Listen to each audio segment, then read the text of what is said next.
মিরপুর 14 নম্বর জামিউল উলুম মাদ্রাসার বোর্ডিংয়ে সারা বছর এইখানে 3 বেলা খাওয়ানো হয়। আর সেই খাওয়ানোর যে খাদ্য খাবার, গোশ, মাছ, ডিম, এগুলো সবই আসলে এলাকা এবং মানে সার্বিক যারা ডোনার আছে তারা এটা অ্যারেঞ্জ করে থাকে। আর সেই সূত্র ধরে কুরবানির যে গোশ এখানে কুরবানির ক্ষেত্রে দেওয়া হয়, তাদেরকে দেখা যায় যে আসলে যারা কুরবানি দেয় কেউ আস্ত দেয়, কেউ অর্ধেক দেয়, এভাবে দিয়ে যায়। আর এইটা দিয়ে মোটামুটি কাটাটা করে রেডি করে রাখা হয়, পরবর্তীতে মাদ্রাসার ছেলেদেরকে পর্যায়ক্রমে খাওয়ানো হয়। তদ্রূপ দেখতে পাচ্ছেন গতদিন ঈদ হয়ে গেছে, আজ ঈদের দ্বিতীয় দিন। এই দ্বিতীয় দিনে এখানে অনেক ছাগল জবি হচ্ছে, ছাগল জবি করে রেডি করে প্রসেসিং করে রাখছে। কিন্তু একটা মজার বিষয় যে এই ছাগল যে জবি হয়, গরু জবাই হয়, এইখানে রান্না বাড়া বলেন, আপনি অ্যারেঞ্জ করার জন্য যা লাগে খাদ্য খাবার সব কিছু এখন মেশিনের সিস্টেমে হয়। যেমন এইখানে গোশগুলো কাটা হলো, কাটার পরে এইখানে ওজন করা হবে, ওজন করার পরে এই যে মেশিন, এই মেশিনের মাধ্যমে গোশগুলো কাটা হবে, পিস করা হবে, পিস করে তারপরে ফ্রিজিং হবে, ফ্রিজিং করে আবার রান্না করার জন্য এই যে মেশিন দেখতে পাচ্ছেন, এটাও চায়না থেকে আনা হয়েছে। এইটা দিয়ে ভাত রান্না হয়। এমনকি আলু চুলার জন্য মেশিন আছে, ভাত রান্নার মেশিন আছে। এখানে সব কিছুই আসলে মেশিনের সিস্টেম হয়, কারণ যে এতগুলো ছেলেদের খাবার একসঙ্গে রান্না করা, পাতিলে রান্না করা কোনোভাবেই সম্ভব না। তার জন্য এই মেশিনগুলো দেখছেন, ভাতের জন্য 3-4টে মেশিন আছে।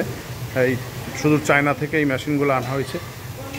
সবজিগুলো রান্নার জন্য এখানে গ্যাসের সিস্টেম আছে, এই গ্যাসের সিস্টেমের মাধ্যমে সবজি রান্না হয়। আসলে এটা অবিশ্বাসযোগ্য ঘটনা, না দেখলেই বোঝানো যাবে না যে এখানে কত সুন্দর একটা পরিবেশে ছেলেদেরকে খাওয়ার ব্যবস্থা করানো হয়। এটা দেখলে না বোঝা যাবে যে আসলে এই প্রসেসিংয়ের সিস্টেমটা কি। এই ছিল ঈদের দ্বিতীয় দিনে মাদ্রাসার বোর্ডিংয়ের বিশেষ কিছু তথ্য আপনাদেরকে দিলাম। তবে একটা জিনিস আমি বলে রাখতে চাই, সেটা হচ্ছে কি যে আসেন আমরা সবাই দিনের কাজে শরিক হই এবং দিনের সঙ্গে লেগে থাকি, এবং দিনের কাজ পাখি যারা দিনের কাজকে শিক্ষা দিচ্ছে এবং দিনের কাজে সহযোগিতা করছে, তাদের সঙ্গে সহযোগিতা করতে আমরা এগিয়ে আসি। আসসালামু আলাইকুম।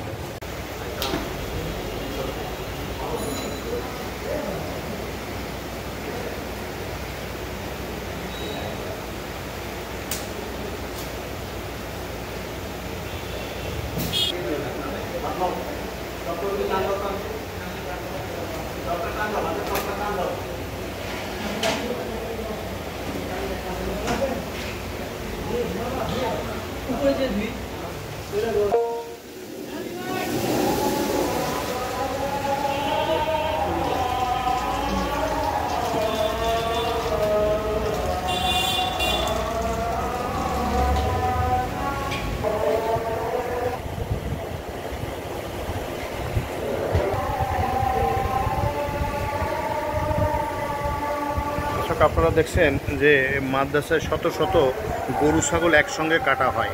সেই গরুগুলো কিন্তু এখন চায়নাদের মেশিনের মাধ্যমে কাটায়, কারণ এত গরু এত ছাগল একসঙ্গে কাটা কোনোভাবেই সম্ভব না। তার জন্য মেশিন ব্যবহার করা হয়। আর সেই মেশিনের মাধ্যমে এই গরু ছাগলের গোশ সহজেই হাড্ডি মাংস সবই কাটা খুবই সম্ভব।